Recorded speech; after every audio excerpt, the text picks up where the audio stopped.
Sabe aquela sensação de que mesmo depois de receber o perdão, a gente continua preso?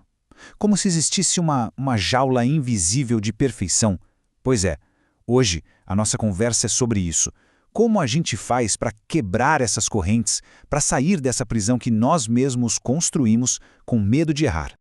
Olha, essa pergunta, ela mexe com a gente, não mexe? É exatamente aquele nó na garganta, sabe? Aquele alívio gigante da graça que de repente vira uma pressão nova para ser perfeito, um medo terrível de botar tudo a perder. É que é bem isso. Depois daquele abraço, da aceitação, muitas vezes a gente acaba construindo uma nova jaula. E o pior é que não é uma jaula com barras de ferro, não. As barras são feitas das nossas próprias expectativas, dos nossos medos. E olha, essa prisão interna consegue ser até mais sufocante. Aquela liberdade do começo, que parecia tão leve, de uma hora para outra ela começa a pesar. Pesa como uma dívida, sabe? A nossa mente vira um juiz super rígido, que fica ali cochichando que esse amor que a gente recebeu tem que ser pago, e pago com uma performance perfeita. Aí já viu, né? A alegria vai embora e quem assume o controle é a ansiedade. E é aqui que mora o grande monstro que alimenta o perfeccionismo, o medo de ser desqualificado. É aquela dúvida que corrói por dentro, sabe? A gente começa a achar que o amor que recebemos tem, sei lá, uma cláusula no contrato, pronta para ser cancelada no primeiro erro, na primeira escorregada.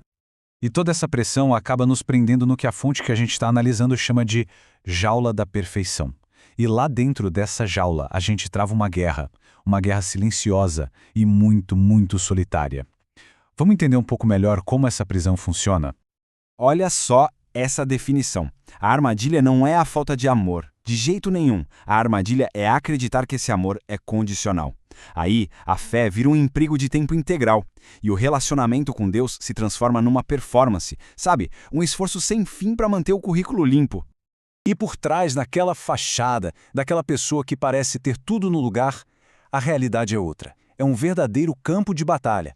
São lutas secretas contra vícios, pensamentos que dão uma vergonha danada, quedas que fazem a gente duvidar do nosso próprio amor por Deus, e tudo isso acontecendo ao mesmo tempo que existe um desejo sincero, de verdade, de acertar. Essa vida dupla é uma maratona de cansaço emocional. É como viver sendo um ator no palco da fé durante o dia, para depois, à noite, nos bastidores, se sentir uma fraude, se afogando na vergonha das próprias imperfeições. Mas calma, é exatamente aqui que o jogo vira. A fonte que estamos vendo hoje traz uma ideia que é tão revolucionária que ela vira essa lógica de ponta cabeça. Então, se prepara, porque agora vem a revolução da graça. Olha que interessante esse contraste entre as duas formas de ver a fé. De um lado, a gente tem uma fé baseada em desempenho, sabe? Quase uma escada que a gente tem que subir, movida pelo medo de cair. Do outro, uma fé baseada em pertencimento, como um jardim regado pelo amor. E a grande virada de chave está aqui.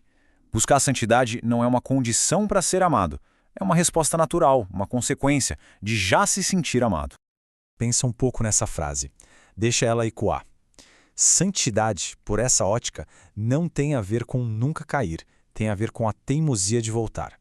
É sobre ter a coragem de aparecer, mesmo quebrado, confiando mais no amor que nos chama de volta do que na falha que fica nos acusando. Então, o ponto central é esse. A gente inverte a conta. A mudança no nosso comportamento não é a causa do amor, é a consequência. O amor vem, antes de tudo, sem condições. E é essa força que nos inspira, que nos capacita a melhorar, a florescer. Ok, mas como é que a gente vive essa liberdade no dia a dia? De onde vem essa força toda? A fonte nos mostra um princípio que, de primeira, parece até meio contraditório. Mas é nele que está a chave para quebrar essa jaula de uma vez por todas. Esse versículo, ele é a dinamite que explode a jaula da perfeição. Ele diz que o que nos basta não é o nosso esforço, mas a graça que a gente recebe. E o mais incrível, o poder de Deus não aparece na nossa perfeição, mas pelo contrário, ele se manifesta justamente na nossa fraqueza, quando a gente a reconhece. Isso quer dizer que a força de verdade não é uma armadura para esconder as feridas, sabe? É mais como um vaso de barro que, mesmo com suas rachaduras, deixa a luz da graça passar. É nesse lugar de vulnerabilidade, de honestidade, que o poder divino realmente age.